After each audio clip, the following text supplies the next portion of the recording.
Welcome to Bulgaria, an Eastern European country where my site is nested in the valley between two prominent mountain ranges.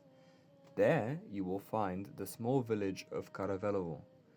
It is a historically significant village with deep roots in Bulgarian heritage, which I will now attempt to briefly explain.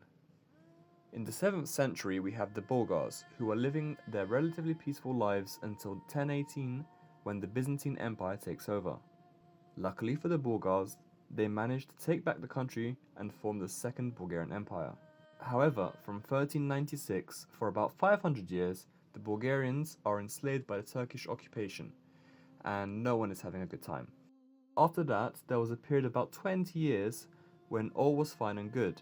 But then World War I started, and Bulgaria found itself supporting the Central Powers in hopes to reclaim some lost territory. That plan was a big failure.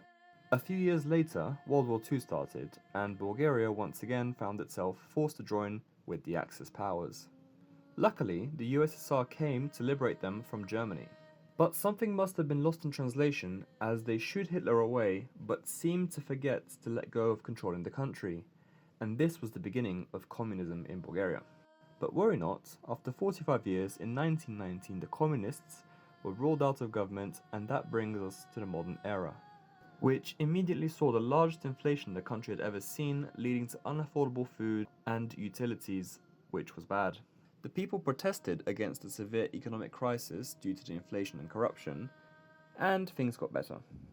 For example, Bulgaria joined NATO in 2004 and the European Union in 2007, where people celebrated.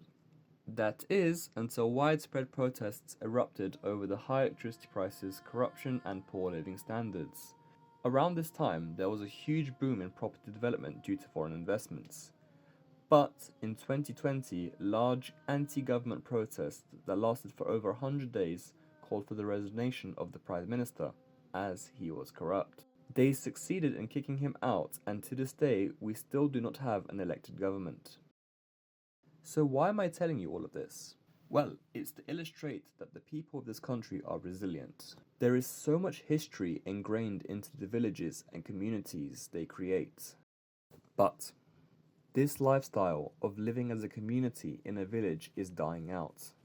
Bulgaria is projected to have the fastest shrinking population in the world.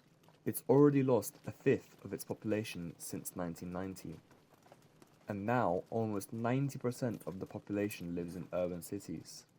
So, back to Karavelovo. Have you seen this red line boundary? Well, how far out could a proposal here affect the community?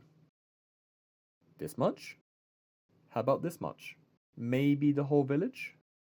Well, I'm aiming for the whole valley. To do this, I want to incentivize farming and agriculture of non-cash crops to enable people to further process their produce into secondary goods that will have value to people in the cities that is greater than the energy cost of producing the crop.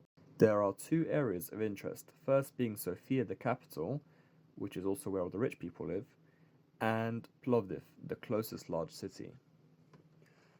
By road, these destinations aren't fairly far, but exporting to them via lorry is a polluting endeavor. There is a commercial and public railway only 15 kilometers away from site that has direct lines to both Sofia and Plovdiv. Looking at the scheme, that is subject to change, we see a building that will be made with CLT and wood fiber insulation. These are typically manufactured in Scandinavian countries and transported. However, there are now companies that are just starting to offer CLT products in Bulgaria. One such is currently building a new facility to start offering these products in addition to their other timber products. It is located in a village called Trud on the outskirts of Plovdiv.